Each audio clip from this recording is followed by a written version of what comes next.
aynu halkan dhagax dhigno masaajid aynu ugu talagalnay inay yeelato saylidan xoolaha cusub ee magaalada Gabiley isla markaana ay ka faa'iideystaan dadka saylidan ku shaqaysanaya sidoo kalena uu noqdo masaajidkii koobaad ee laga hirgeliyo xaafadan cusub ay ka faa'iideysan doonaan dadka xaafadan insha Allah taala waxaan aad iyo aad ugu mahad celinayaa hay'adda Direct Aid oo markii masaajidka runtii xarunta markii saylida aanu dhisnay ayay baahida masaajidkuna soo baxday dabadeedna waxaanu gudbinay codsi hay'adaha khayriga ee masaajidada dhisaan u gudbinay hay'adda Direct Aid waxay noqotay hay'adii u horeysay ee muddo kooban kaga soo jawaabtay codsigeedii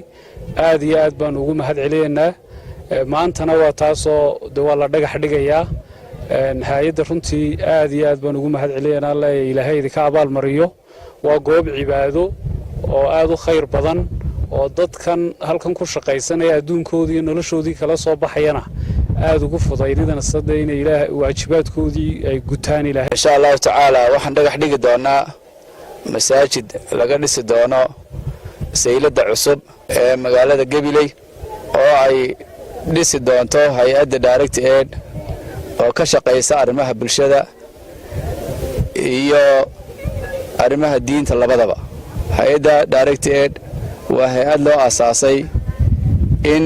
dadka aan muslimiinta ahayn dacwada la gaarsiiyo iyo in dadka laga horumariyo barnaamijyada caafimaadka waxbarasho Gabiley oo ay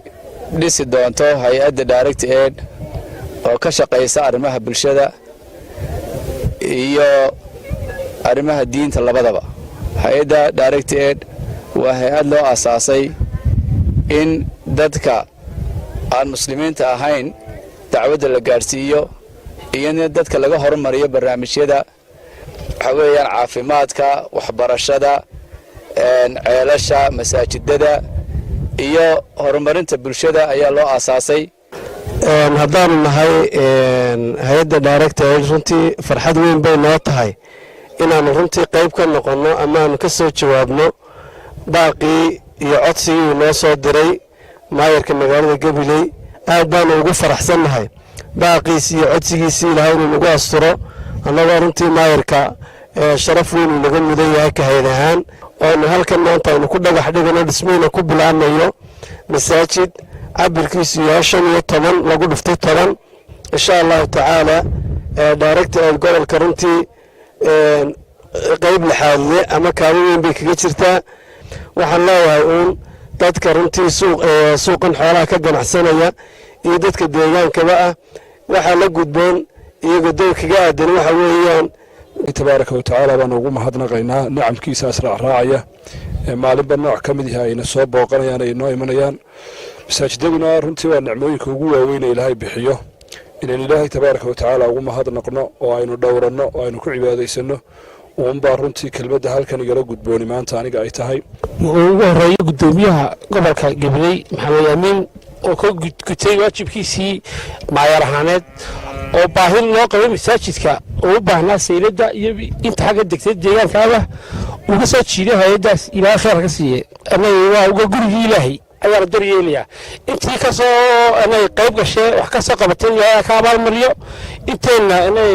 kalena Allah ka abaal mariyo waxa ku dardaaraya dadweynaha halkan ku ganacsada in ay daryeelaan biidka Ilaahay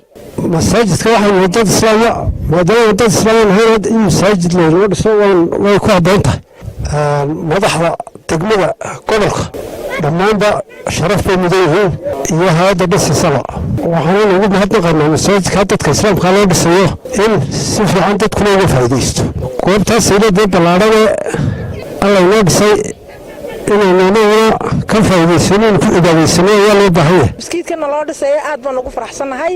marka Ilaahay mahadiha gaadho magaaladan waxa la yiraahdaa gogol wanaag annagaana u bixinay waana jecelahay dawladeedana waan hambalyeynaa alxamdulillah